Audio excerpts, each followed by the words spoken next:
गुजरात राज्य कृषि विभाग व्यक्ति विकास केन्द्र इंडिया बेंगलोर तेमज जिला पंचायत गांधीनगरना संयुक्त उपक्रमे परंपरागत खेती विकास योजना अंतर्गत खेडूत सेमिनार योजायो। आधुनिक युग में कृषि क्षेत्रे खातर बियारण तेमज जंतुनाशक दवाओना बेफाम उपयोग ने कारण अनाज शाकभाजी तेमज फळो पौष्टिक अने आरोग्यप्रद रह्या नथी। त्यारे सरकारना खेतीवाड़ी विभाग तेमज स्वैच्छिक संस्थाओना प्रयासोथी राज्यना केटलाक खेडूतो परंपरागत खेती पद्धति अपनावा तरफ वळ्या छे, जे अंतर्गत आजरोज गुजरात राज्य खेतीवाड़ी विभाग भारत सरकार पुरस्कृत व्यक्ति विकास केन्द्र इंडिया बेंगलोर तेमज जिला पंचायत गांधीनगरना संयुक्त उपक्रमे गांधीनगरना सिहोली मोटी खाते आवेला प्रातेन में प्राकृतिक फार्म खाते परंपरागत कृषि विकास योजना हेठळ खेडूत सेमिनार योजायो हतो, जेमां श्री श्री रविशंकर महाराजनी संस्था तेमज गुजरात सरकारना खेतीवाड़ी विभागना प्रयासोथी 161 जेटला खेडूतोने खेती निष्णांतो द्वारा परंपरागत खेती पद्धति विषे मार्गदर्शन आपवामां आव्युं हतुं।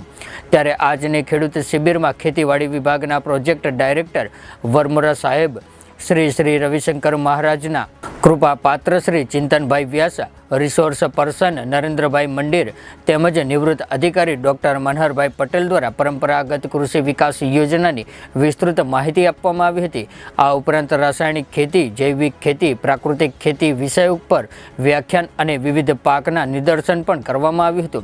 साथे ज प्रातेनमा प्राकृतिक फार्मना रिसोर्स पर्सन नरेन्द्रभाई मंडीर द्वारा पोताना फार्म सिहोली मोटी खाते आजनी खेडूत शिबिर में प्राकृतिक भोजन सहितनी सामग्री कार्यक्रमનું सुचारू आयोजन करवामां આવ્યું હતું।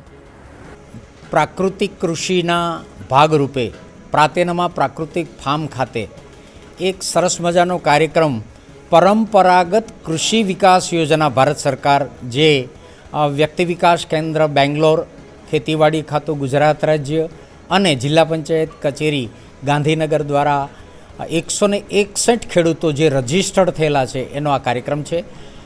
ખેડૂતો પોતાની રીતે રાસાયણિક અને ઇન્સેક્ટિસાઇડ, પેસ્ટિસાઇડ, કેમિકલ, ડીએપીનો ઉપયોગ કરે છે, તેના કારણે ઘણા પ્રકારના રોગો થાય છે, cancer, BP, diabetes, heart attack, prostate. તો એમાંથી મુક્ત થાય, તંદુરસ્ત જીવન મળે એટલા માટે પ્રાકૃતિક ખેતીની સાથે સાથે આપણી જૈવિક ખેતી અને આપણી પરંપરાગત ખેતી, તો આ જે પરંપરાગત પ્રાકૃતિક ખેતીનો ભાગ છે એના ભાગરૂપે આજે આ કાર્યક્રમ છે। આજે બધા જ ખેડૂતોને 4-5 મહાનુભાવો સરસ લેક્ચર આપશે અને પ્રાકૃતિક ખેતી તો ખરી જ, પણ આપણી જે જૂની દેશી બીજ અને દેશી ગાય આધારિત જે જૈવિક ખેતી હતી એનો આજે ખાસ ઉલ્લેખ કરાશે। સાથોસાથ જીવામૃત, બીજામૃત, ઘનજીવામૃત, મિશ્ર પાક, આચ્છાદન અને બીજા પાકો નું અહીંયા નિદર્શન બધું જ બનાવવામાં આવશે અને ખેડૂતો જ બનાવશે એવો આ શુભ સંકલ્પ આજે બધા ખેડૂતો કરવા જઈ રહ્યા છે। ધન્યવાદ।